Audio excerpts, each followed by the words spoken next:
Hello and welcome to the first edition of Game Corner, and today we will be reviewing a new game but claims to be very crappy by Insomniac. It's Ratchet and Clank Full Frontal Assault.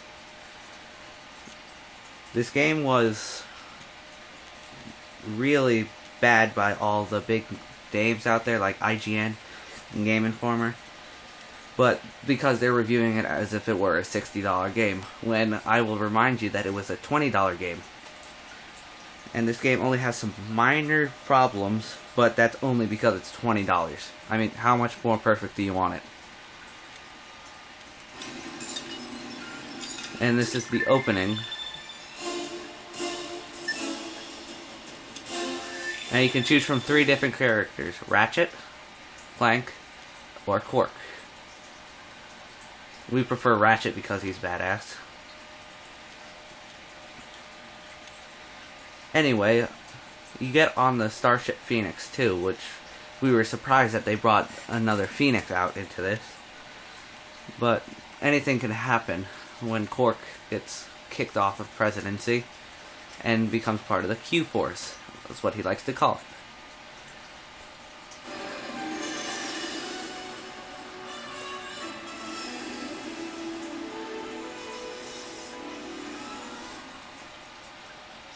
Now this game, you start off at the loading bay, and you can look around a little bit.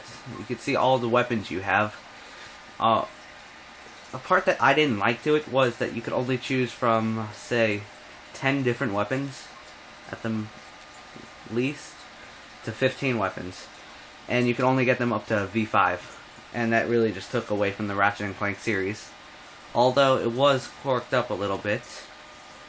You have your short storyline, which was decent, but every time that you start a new mission, you will get this.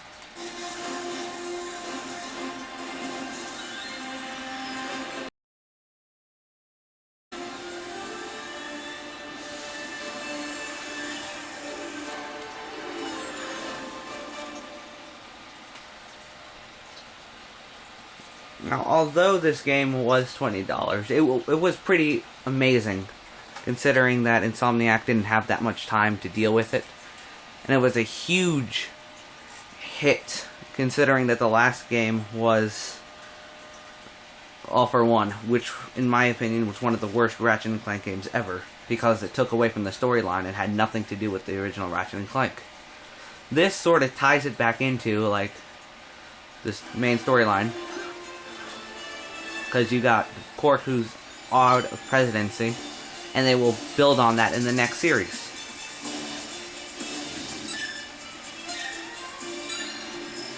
This is how you get new weapons, and it was a little disappointing that you could only get a few, but in the end it was worth it. You could buy a whole bunch of defenses to up your arsenals.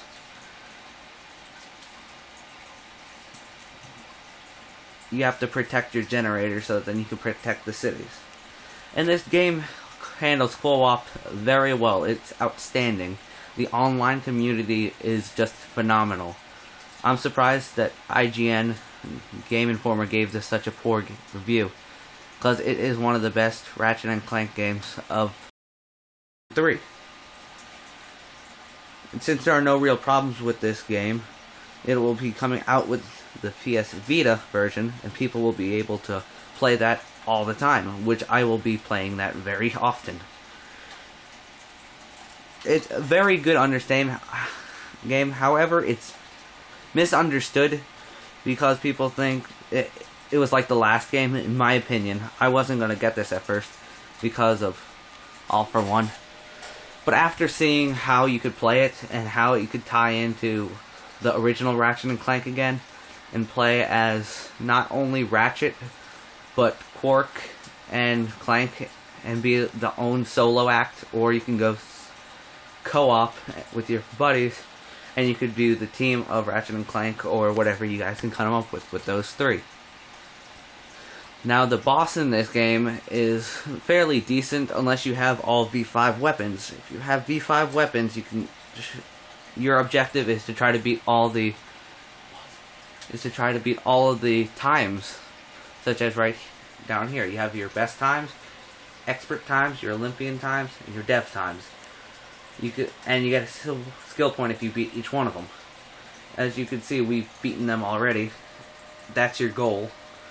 Our best time is 17 minutes. We're working on it, but so for this game, I would have to give it a 9 because the graphics are outstanding. The whole game is great. However, there are a few minor details like not being able to have enough weapons. But the game had to be created in a short amount of time, and Insomniac did the best they could, which was outstanding. So, hope you tune in next week for a new game.